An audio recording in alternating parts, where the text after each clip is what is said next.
दुर्जनपुरा के सभी पंच पटेलों, युवा साथियों, सामने बहुत सारी बड़ी संख्या में माताएं भी खड़ी। अंता में उपचुनाव हो रहा है। वैसे ये गांव 12 में रहना चाहिए, 12 विधानसभा में, लेकिन आपका गांव उधर अंता से जोड़ रखा है। तो पहले तो पता ही नहीं था कि भाई 12 में भी अंता का गांव यहाँ पर इस तरह से है। अंता में उपचुनाव है और उपचुनाव 2.5 साल के लिए है।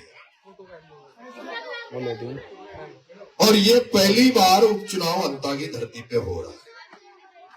आम चुनाव जो होता है उस पर नजर पूरे राजस्थान में रहती है, लेकिन पूरे राजस्थान में केवल एक सीट पर चुनाव हो रहा है जिसमें पूरे हिंदुस्तान की नजर है।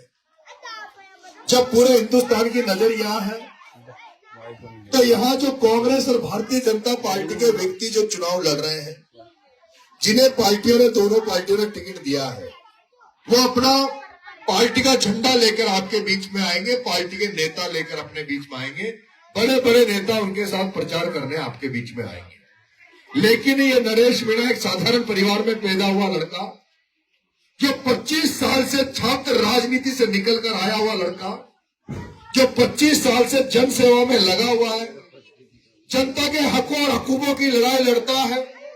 जहां कहीं भी नरेश को राजस्थान में यह लगता है कि इस व्यक्ति को नरेश की जरूरत है, ये गरीब व्यक्ति है, कमजोर व्यक्ति है, इसकी कोई मदद नहीं कर रहा, नरेश तेरी इनको जरूरत है, वही उनके साथ खड़ा हो जाता हूं।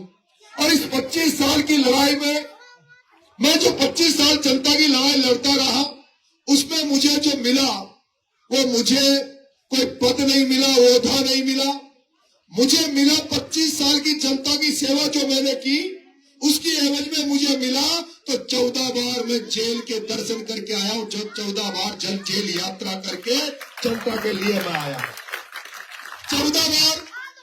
14 बार जेल यात्रा गया और 32 मुकदमे मेरे पर अब तक दर्ज हो गए। एक भी मुकदमा किसी की जेब काटने का नहीं है, किसी प्लॉट पे कब्जा करने का नहीं है, किसी से 420 करने का मुकदमा नहीं है, किसी बहन बेटी की इज्जत के साथ खिलवाड़ करने का नरेश मीणा पे मुकदमा नहीं है। नरेश मीणा पे मुकदमा है तो जब किसानों का फसल बीमा का पैसा जब 12 में नहीं मिल रहा था तो नरेश मीणा ने छपरा में रेल की ट्रैक पर चढ़ गया था। नरेश मीणा ने कहा कि रेल में ट्रैक जाम करूंगा, मेरे किसान भाइयों को फसल बीमा का पैसा दो। नरेश मीणा ने जब किसानों के साथ अन्याय हो रहा था, उनकी समस्या को सुना नहीं जा रहा था, तो नरेश मीणा ने कलेक्ट्री का घेराव कर रहा था, तब मुकदमा लगा। जब नरेश मीणा 12 में देखा कि 12 में भाया प्रमोद जैन भाया की रेत की डंपर चलते हैं, बजरी की जेसीबियां चलती है, बड़े बड़े लोग रेत में पैसा कमा रहे हैं और आम जनता को बजरी नहीं मिल रही, रेत नहीं मिल रहा, मकान बनाने के लिए, दीवार बनाने के लिए आम जनता को रेत बहुत महंगे दामों पे मिल रही है। तब आपका बेटा नरेश मीणा था जिसने प्रमोद जैन भाया के डंपर को कवाई के थाने में पकड़ाया और उसके बदले 1 महीना जेल आपके बेटे ने काटा। आपके बेटे ने एक बार मेरी पंचायत में बिजली वाले बिजली देते नहीं है, ट्रिपिंग आती है, लाइट का तार गड़बड़ हो गया तो आपको लाइनमैन मिलेगा नहीं, बिजली वाला मिलेगा नहीं, लेकिन बिल लेने के समय, रीडिंग लेने के समय से पहले आ जाते हैं। एक बार मेरे गांव में आ गए, डीपीआई उठाने आ गए, 17 गाड़ियां थी, 17 जीप की पुलिस को लेकर आए, 17 गाड़ी लेके आए। मैंने कहा डीपी जब उठाने दूंगा जब लाइट की व्यवस्था सही कर दो, तारों को सही कर दो, खंभों को सही कर दो। ये जो तुम्हारे तार लटक रहे जिससे हर साल कोई बच्चा मर जाता है, कोई व्यक्ति दुर्घटना में ग्रसित हो जाता है, पहले लाइट का सिस्टम को सही कर दो, उसके बाद बिल मांगने आना। और उन 17 गाड़ियों को तोड़ के जूत दे के भगा दिया, किसी की डीपी नहीं उठाने दी, इसलिए जेल जाकर आया। वहां पर देवलुनिया टोक में एक गांव ने पूरा बहिष्कार कर रखा था। गांव वालों ने कहा वोट नहीं डालेंगे, उनकी तहसील को दूसरी जगह छोड़ दिया था। उन्होंने कहा वोट नहीं डालेंगे, बहिष्कार करेंगे, हम वोट जब डालेंगे जब हमारे गांव को हमारी चाहत के हिसाब से एसडीएम कार्यालय जोड़ दिया जाएगा। जब वो बहिष्कार करके बैठे थे, एसडीएम दादागिरी कर रहा था। एसडीएम ने कहा कुछ नहीं, मैं एसडीएम हूँ, छोटा कलेक्टर हूँ, जबरदस्ती तुम्हें वोट देना पड़ेगा। मैंने कहा नरेश मीणा के रहते हुए तुम्हारी औकात नहीं है जो किसी आम जन से तुम जबरदस्ती वोट डलवा दो। और वो थप्पड़ भी आपने सुना होगा, उसकी आठ भी आपने सुनी होगी इस थप्पड़ कांड की। और पूरे राजस्थान देश में वो थप्पड़ गूंजा था, एक कलेक्टर के तमाचे में कालपुर थप्पड़ पड़ा। आपके भाई ने, आपके बेटे ने 8 महीने जेल टोक में काटी। मुकदमा इतना बड़ा नहीं था, मुकदमा बड़ा नहीं था। थप्पड़ में 323, 341 लगती है, लेकिन इसलिए मुकदमा बड़ा हो गया कि तुम्हारा बेटा तुम्हारे लिए इन बड़े बड़े नेताओं से टकरा जाता है। तुम्हारा बेटा ओम बिरला से टकरा गया, तुम्हारा नरेश बेटा पिपलोदी के बच्चों को न्याय दिलाने के लिए जब वसुंधरा से टकरा गया तो वसुंधरा ने 40 दिन जेल में रख दिया। वसुंधरा ने 40 दिन जेल में रख दिया। तुम्हारा बेटा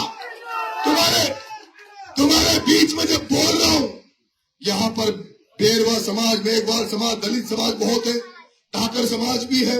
मैं दलित समाज से कहना चाहता हूँ, ये नरेश मीणा वही नरेश मीणा है जो इंद्र कुमार मेघवाल की हत्या हो गई थी एक मटकी में पानी पीने के लिए। ये नरेश मीणा कई दिन तक धरना देकर जयपुर में बैठा रहा। ये नरेश मीणा वही था जो गरीब बच्चे पिपलोदी में भील समाज के, दलित समाज के बच्चे मर गए थे, उनको न्याय दिलाने के लिए 15 दिन अन्न छोड़ दिया था और हॉस्पिटल में भर्ती हो गया। सरकार से भी उनकी मदद करवाई और जनता से मिलकर 1 करोड़ भी उनकी मदद करवाई। मैं आपसे कहना चाह रहा हूँ, पूर्वी राजस्थान, पश्चिमी राजस्थान में कोई व्यक्ति सरकारी तंत्र की वजह से मर जाता है, वहाँ के नेता धरना देते हैं, 50-50 लाख की मदद करवाते हैं, लेकिन 12 जिले में कोई भी मर जाए तो नेता संभालते नहीं है। कोई पूछ नहीं रहा क्यों मर गया, कैसे मर गया। आज दिन तक 12 जिले वालों बता दो, कोई लाइट से मर गया, कोई सांप के काटने से मर जाता है, कोई खेत में काम करने से मर जाता है, उसको सरकार 5 लाख रुपए देती है। कभी सुना किसी नेता ने किसी आदमी के लिए धरना दिया, ज्ञापन दिया या उसके लिए मदद करी? आपका बेटा एक बार नाहरगढ़ में 2 बच्चे लाइट से चिपक के मर गए थे, उनकी लाश को लेकर बैठ गया, 28 लाख रुपए की मदद उन बच्चों की कराई। मैं आपसे कहना चाह रहा हूँ, एक बार एमएलए बना दो, एक बार 2.5 साल के लिए मौका मांग रहा हूँ, 2.5 साल के लिए मौका मांग रहा हूँ। 78 साल से आप कांग्रेस बीजेपी को वोट दे रहे हो, बार बार हर बार एक बार बीजेपी एक बार कांग्रेस को बनाते हो। मुझे तो केवल 2.5 साल के लिए बना दो, किसानों की एक एक समस्या को दूर करूंगा, गरीबों की समस्या को दूर करूंगा। वादा कर रहा हूँ, जिस दिन आचार संहिता खत्म हो जाएगी उसी दिन किसानों को, हजारों किसानों को लेके कलेक्ट्री पे बैठ जाऊंगा और कलेक्टर से हिसाब मांगूंगा। कलेक्टर, जो सोयाबीन खत्म हो गई, जो धान की फसल खत्म हो गई, उसको नरेश मीणा तभी अनशन से उठेगा जब फसल बीमा का पैसा इन किसानों को दे दिया जाएगा, गरीबों को दे दिया जाएगा। हालात खराब है, हालात खराब है, हालात खराब है, हालात खराब है। किसानों को खेतों में खाद की जरूरत पड़ रही है, खाद के लिए लाइनों में लगना पड़ रहा है। 1400 का कट्टा 1800, 2000 में मिल रहा है, उसके साथ भी अटैचमेंट किया जाता है। आपके यहाँ परवल परियोजना का काम वर्षों से चल रहा है, लेकिन जनता के लिए आंदोलन करे, जरूरत पड़ेगी तो आपके लिए सड़कों पे भी लड़ाई लड़ूंगा। कभी जेल जाने से ना डरा हूँ, न आगे डरूंगा, मुकदमे खाने से ना पहले डरा हूँ, न आगे डरूंगा। जेल भी आपके लिए जाना पड़े तो जेल जाऊंगा, मुकदमे खाने पड़े तो मुकदमे खाऊंगा, लेकिन आपकी अन्याय आपके साथ नहीं होने दूंगा। और विधानसभा में तो जिस तरह से आज नरेश मीणा बोल रहा है, आज नरेश मीणा बोल रहा है, इसी आवाज को जब तुम राजस्थान की विधानसभा में सुनोगे, जब किसानों के हितों के लिए नरेश मीणा राजस्थान की विधानसभा में बोलेगा, जब दलितों के हकों के अधिकारों के लिए राजस्थान की विधानसभा में इस नरेश मीणा की आवाज जब गूंजेगी तो तुम्हें भी गर्व होगा कि हमने एक ऐसे एमएलए को बिठाकर विधानसभा भेजा है जिसके मारे 200 विधायक चुप है, लेकिन नरेश मीणा की आवाज गूंज रही है। एक बार मौका दे दो।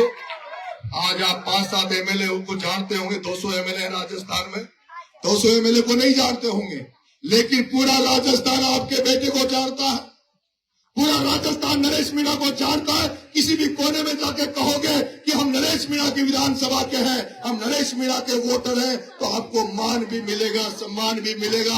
आपको लोग इज्जत से आपके सामने पेश आएंगे, कहेंगे कि आपने पुण्य का काम किया है, आपने एक ऐसे किसान के बेटे को विधानसभा में भेजा है जो अंतरनी पूरे राजस्थान की जनता की सेवा करता है। 25 साल से सेवारत हूँ, 2 साल से उगाड़े पेड़ घूम रहा हूँ। मैं नंगे पैर गांव गांव जा रहा हूँ, पैरों में छाले हो रहे हैं, इसलिए नंगे पैर जा रहा हूँ। ये प्रमोद जैन जैसे भ्रष्ट नेता को, ओम बिरला जैसे व्यवसायीकरण की राजनीति करने वालों को, जिन्होंने राजनीति को पैसे कमाने का धंधा बना दिया, इन धंधा करने वालों को, कारोबारियों को नरेश मीणा विधानसभा लोकसभा में रोकना चाहता है। इन भ्रष्ट नेताओं को राजनीति से दूर करना चाहता है, इसलिए नंगे पैर घूम रहा हूँ। अगर आप चाहते हो कि मेरी मदद करना चाहते हो, आप चाहते हो मेरे पैरों में छाले नहीं हो, मैं जूते चप्पल पहनकर आपके बीच में आऊं, तो मेरे पर कृपा करना, मुझे विजय श्री दिलवाना। मदद करोगे? आप खड़े करके कहो मदद करोगे। पूरा गांव एक तरफ लगेगा।